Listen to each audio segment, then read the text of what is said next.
This is chapter 2, environmental laws, economics, and ethics. Chapter 2 starts off with talking about urban air pollution in Beijing, China. In 2015, it caused 4 million premature deaths around the world. And more than half of these deaths occurred in India and China, who are two countries that are having an explosion in population and urban centers that have basically lax air pollution regulations. Globally, the cost of death and disease due to air pollution it exceeds $5 trillion. But this doesn't have to happen worldwide. In the 1950s, air quality in LA was similar to that experienced in major urban centers in India and China today. Um, Cities such as the Bay Area routinely had to cancel high school gym class and advise people with asthma to stay indoors on heavily smog days. And so in the 60s and 70s, with the resurgence of environmental activism, air pollution became heavily controlled through imposing regulations on factories. And because of that, California has now some of the best air quality. So I'm telling you all of this so that you understand that looking at the history of environmental laws is incredibly important in environmental science. This is how we fix the problems through laws, economics, and ethics. So this is a little bit of the overview of the chapter. We're going to look at the history of environmental regulation and legislation in the US, the economies in the environment, and environmental ethics, values, and worldviews. I'm actually really excited to talk to you guys about this chapter, and I usually enjoy it because even though I am more of that hardcore scientist, I enjoy talking to people about the laws that have shaped and changed the environment for all of us. So here you can have a little bit of the slide that explains that initial picture.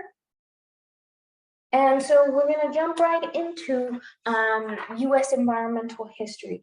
Prior to the establishment of the first permanent English colony, which was in Jamestown, Virginia, in 1607, the US, or the area that is now known as the US, had been continuously and sustainably occupied for thousands of years, right, by the indigenous people. However, when European settlers came, that all changed. Land, timber, wildlife, rich soil, clean water were all seen as resources that could be cheaply exploited. So in the 1700s and the 1800s, American settlers and industrialists practiced what is considered a frontier attitude, which is a desire to displace native inhabitants and exploring nature as quickly as possible. They seem, and you can see that here with just trees and forests being cut down to a ridiculous amount. And this happened up until the mid 1860s, when US naturalists began to voice their concerns about the state of natural resources. Some of these founding and iconic members of US naturalism is John James Audubon. If you have heard of the Audubon Society, he painted lifelike portraits of birds and other animals in their natural settings.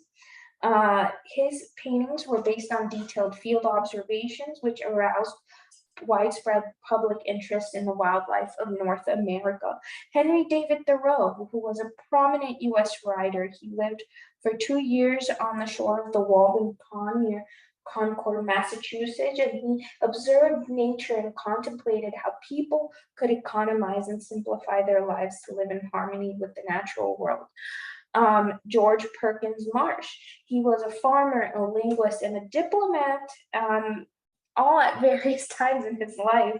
He is most remembered for the book called Man and Nature, in which he recognized the interconnection of humans and the human environmental systems, and provided one of the first discussions of humans as agents of global environmental change.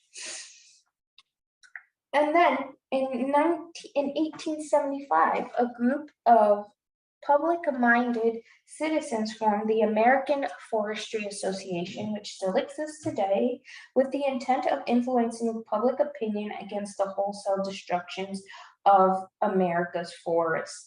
16 years later, in 1891, we have the General Revision Act, which gave the president the authority to establish forest reserves on federally owned land. The three people that really changed this were the presidents Benjamin Harrison, Grover Cleveland, and Theodore Roosevelt, which used this law to remove 17.4 million hectares of forest from the West from logging to be protected. And then President Roosevelt added an additional 6.5 million hectares for further forest preservation, appointing Gifford Pinchot the first head of the U.S. Forest Service. What we really saw, though, was two major viewpoints. There was the utilitarian conservationist and the biocentric preservationist during this time period. Theodore Roosevelt, Teddy Roosevelt, as you can see here, the man on the left side of the picture, saw nature and valued resources for their usefulness, using them sensibly, right? So he still thinks that he still thought we should use them, just be sensible about it, more like a sustainable practice. And then there was the biocentric preservationist view, which was coined by John Muir, who was a naturalist and writer that helped establish Yosemite and Sequoia National Parks in California as the first real national parks. And he founded the Sierra Club, which is still a national conservation organization active today. And they saw nature as needing to be protective because all life deserves protection, and not just it needs to be protected for resource consumption. And he is the gentleman on the right side of Teddy Roosevelt. Another important part of history is the Antiquities Act, which allowed the presidents to set aside sites of scientific or historical importance. That happened in 1906. This was in response to Hetchy Valley in Yosemite, which, as you can see here, it was a dammed river in Yosemite National Park.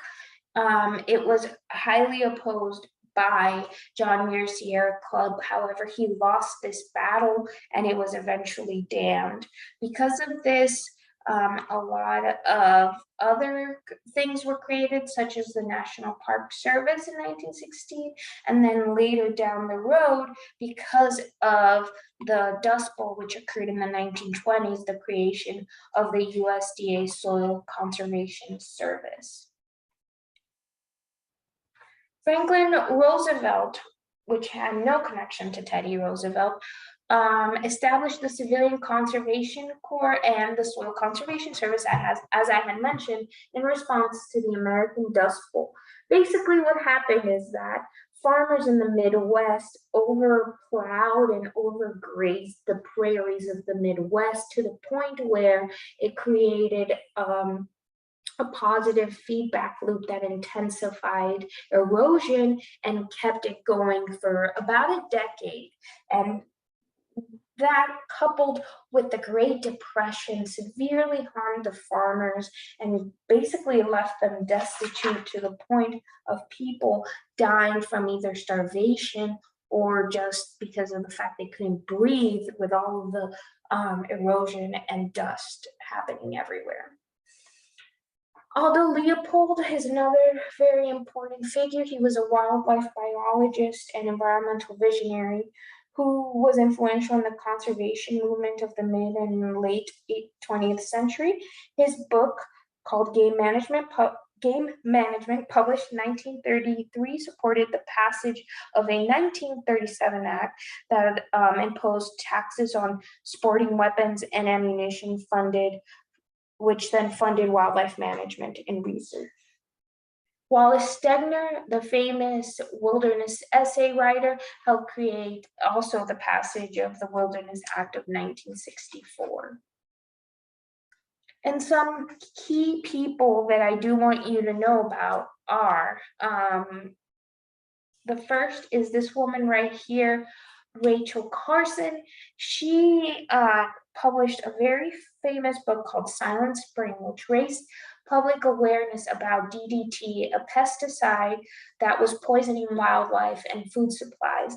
This heightened public awareness to the point in which 1960s and 1970s, people began to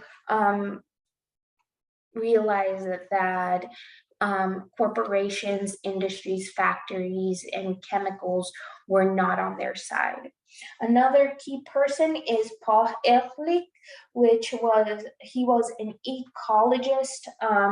He wrote The Population Bomb, which he described the unavoidable environmental damage necessary for Earth to support such a huge population, basically similar to ecological footprint. He exposed to people that the growth of population was going to severely harm all of us in the end.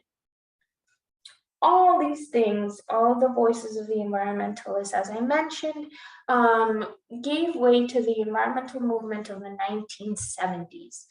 The first Earth Day was then celebrated in 1970 by around 20 million people.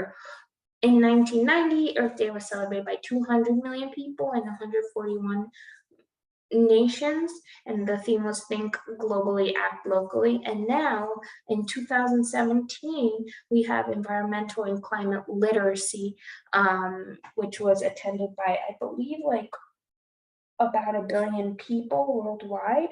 So it's really interesting to see how the environmental movement has changed over time, influenced policies and laws. And so most of the US environmental legislation comes from the public desire for change. As I mentioned, the first Earth Day was 1970, and in 1970, the Environmental Protection Agency was established, as well as the National Environmental Policy Act, NEPA. NEPA is a provision within the federal government to consider the environmental impact of any proposed federal action, such as financing a highway or dam construction. And NEPA forces the federal government to work in conjunction with corporations to create these environmental impact statements, which basically must state the following. They must say the nature of the proposal, why it's needed, the environmental impacts of the proposal, including short and long-term effects, and any adverse environmental effects, and alternatives to lessen the adverse effects of the proposals, including mitigation ways to reduce or to offset the impact of the project. And here are some of the questions that environmental impact assessments need to answer. How will, based on the type of proposal that is going to be done, here are some type of questions. During the next few years, environmental activists took people, corporations, and the federal government to court to challenge their environmental impact assessments, because a lot of them said that it seemed that the environmental impact assessments didn't have as much detail as they should, and they tried to use them to block proposed development. Over time, environmental impact, NEPA regulation and environmental impact assessments have become statements have become more thorough, and even the courts have said that the public must have access to them.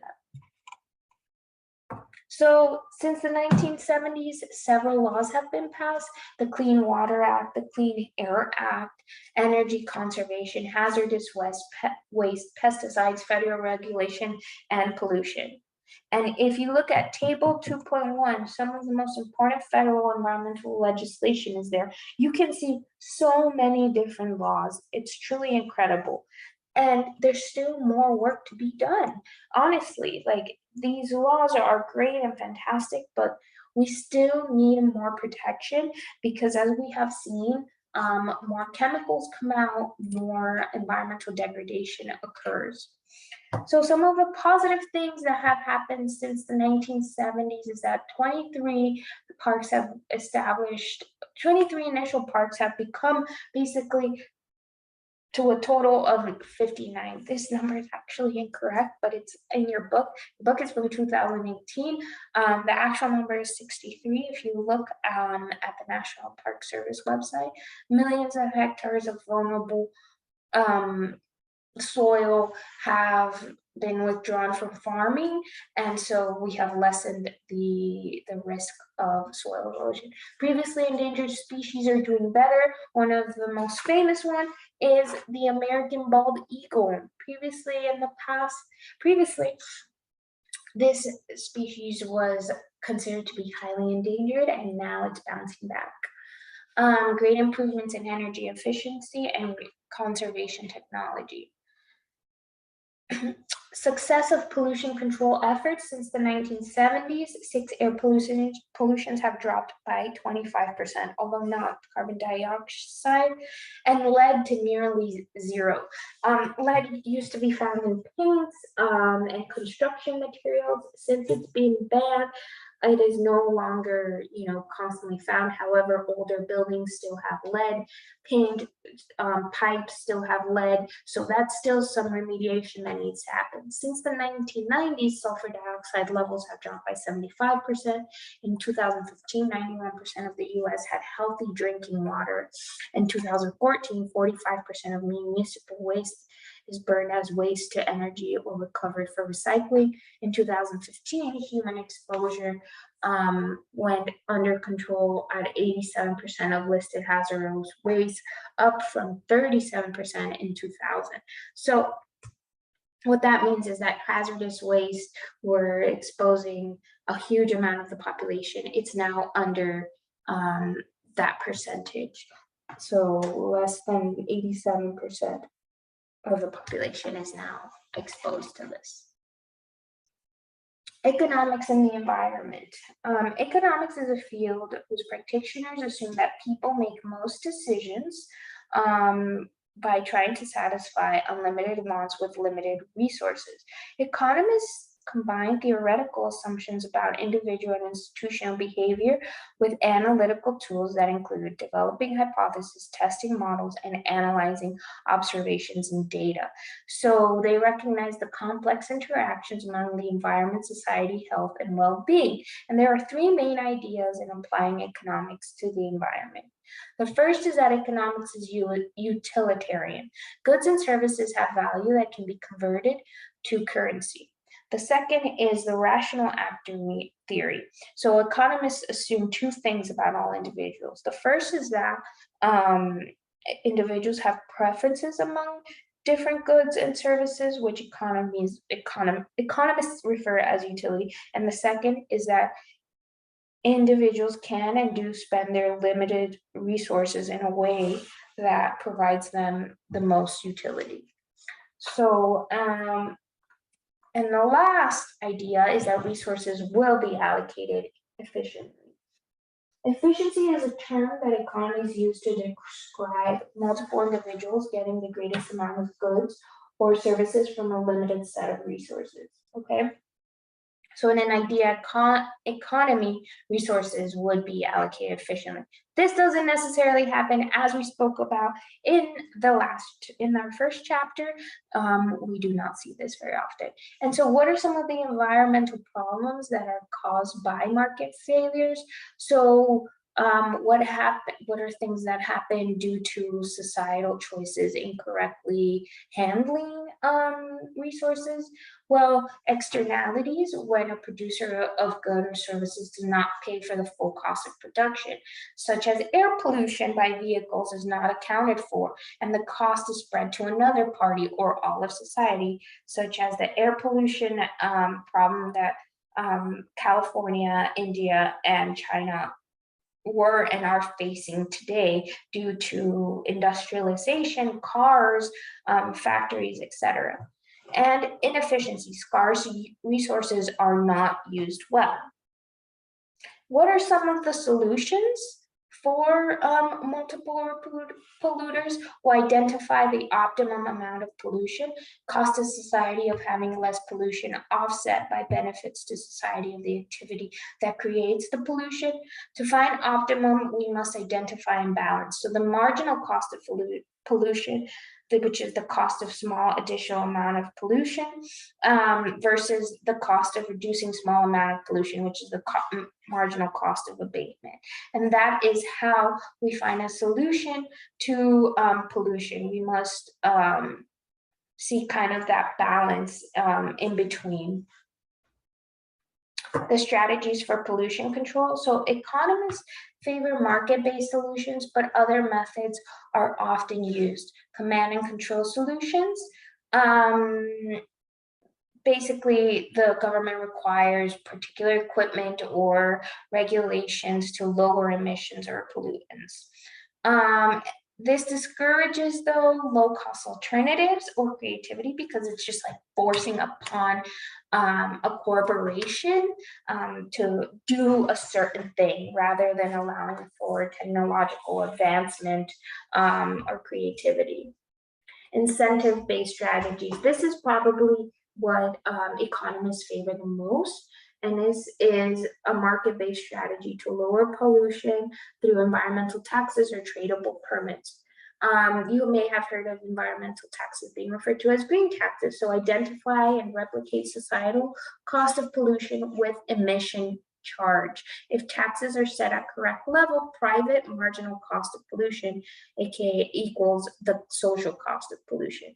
A lot of European countries do this, Germany and Netherlands, tax gas and oil.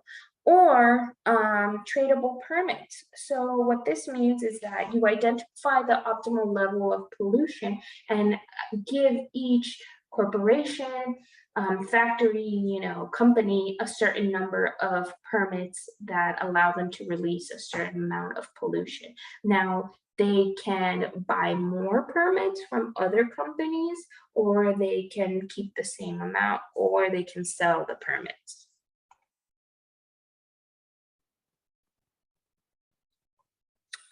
This is how economists show graphically the corrective effect of green taxes. So, adding a green tax encourages polluters to decrease pollution.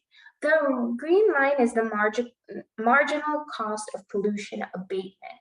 The red line is the societal marginal cost of pollution. And the blue line is the private marginal cost of pollution. So the blue line is what a corporation pays. The red line is what we all as a society pay. And the green line is basically the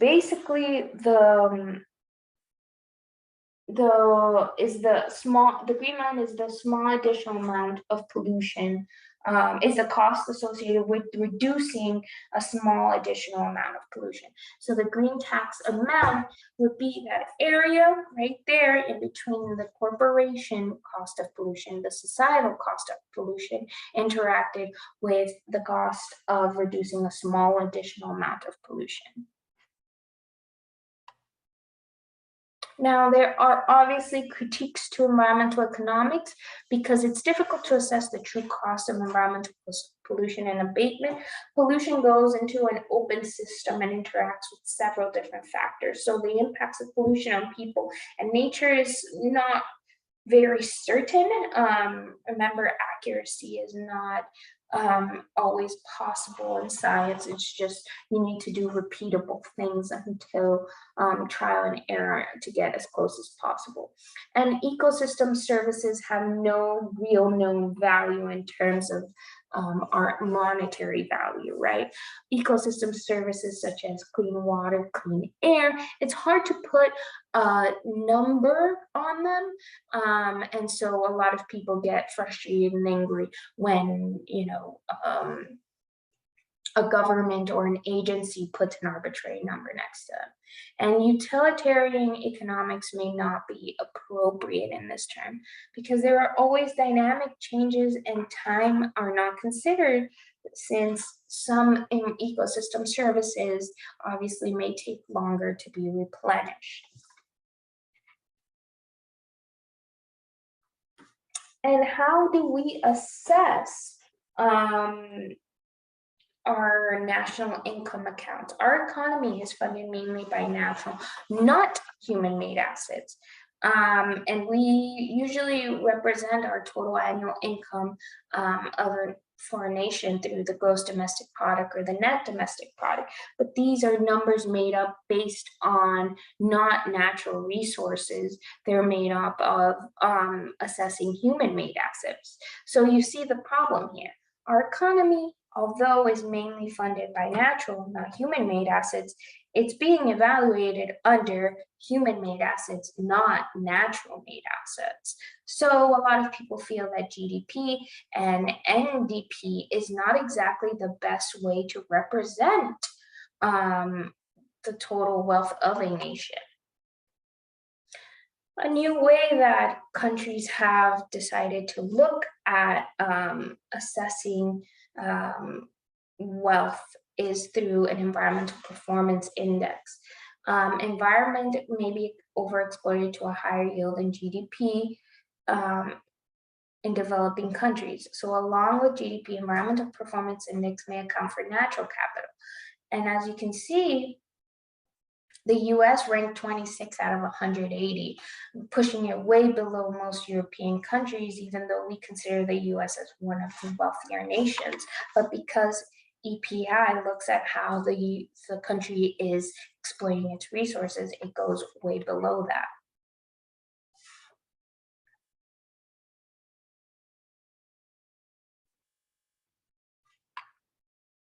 And here you can see some countries with their 2016 EPI score and their EPI ranking. So Finland has a higher EPI score, meaning they are not exploiting their resources or over-consuming them, and thus scored higher. The US is 26. Lower developed nations are exploiting their resources at a higher rate, their natural resources, and thus scored lower. Natural capital in the environment. Please remember this diagram for your exam. It's very important. Natural capital, so there are sources and sinks within every system. The source here is the raw materials from which we draw materials from. Then it goes into the economy through production, products, consumption, money, and this is products and money flow between production and consumption. And then there are sinks that are part of the environment because they receive what is left over.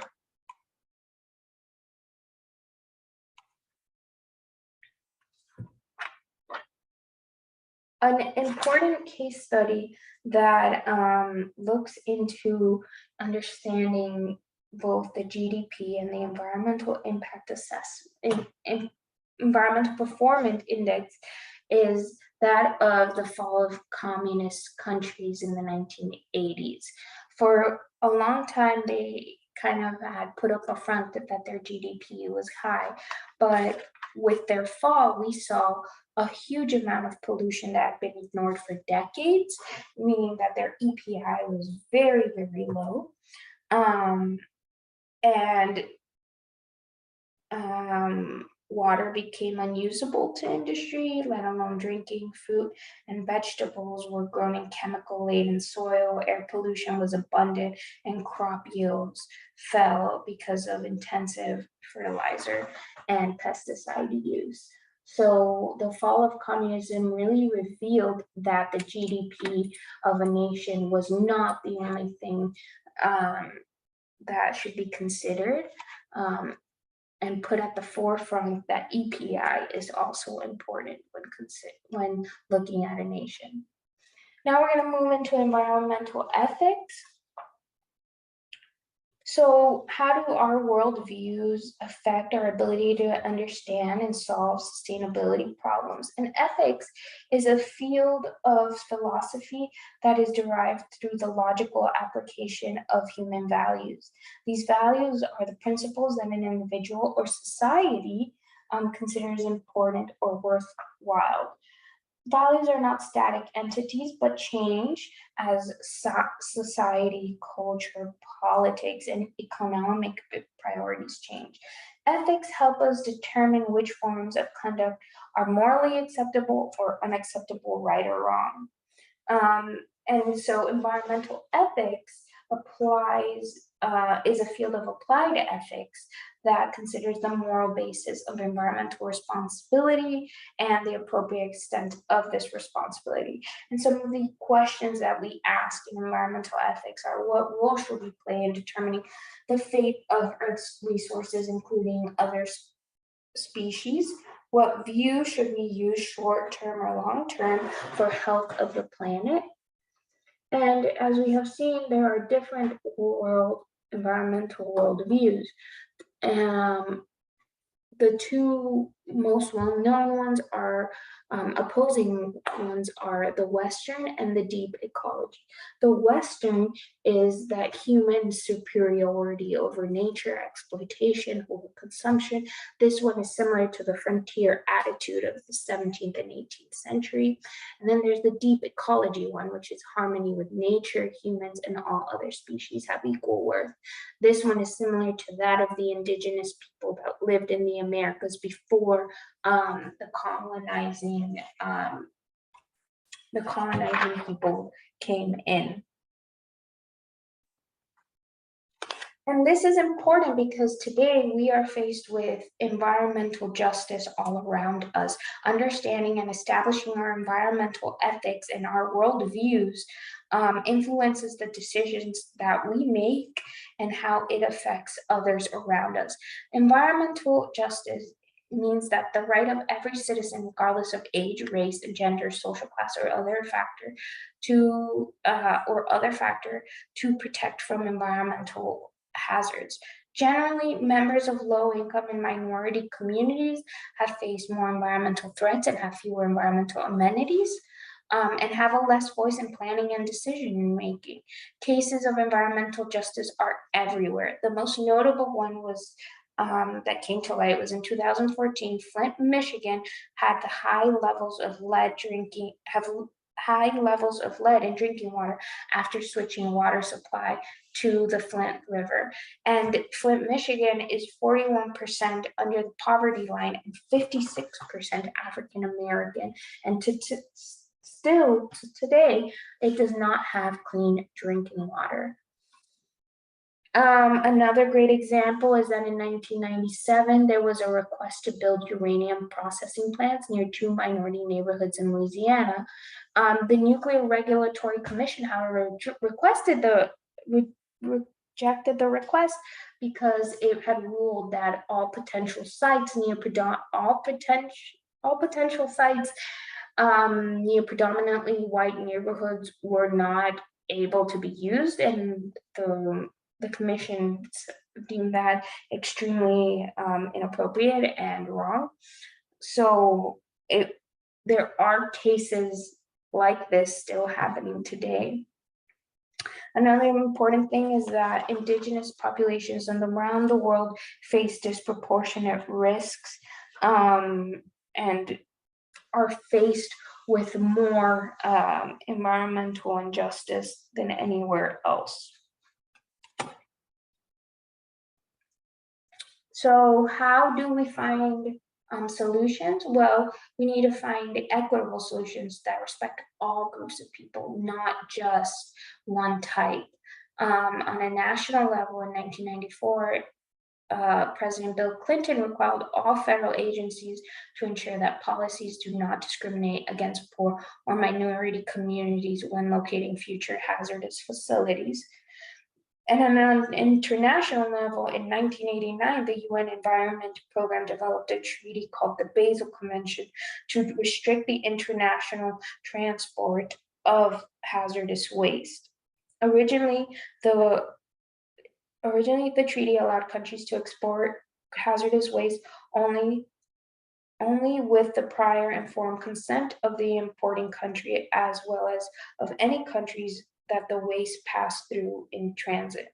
In 1995, the Basel Convention was amended to ban the export of any hazardous waste from industrialized to developing nations. So it is possible to change this, but it takes time, and we are still seeing a disproportionate cases of injustice to low income or communities of color. That's it for this chapter. Let me know if you guys have any questions.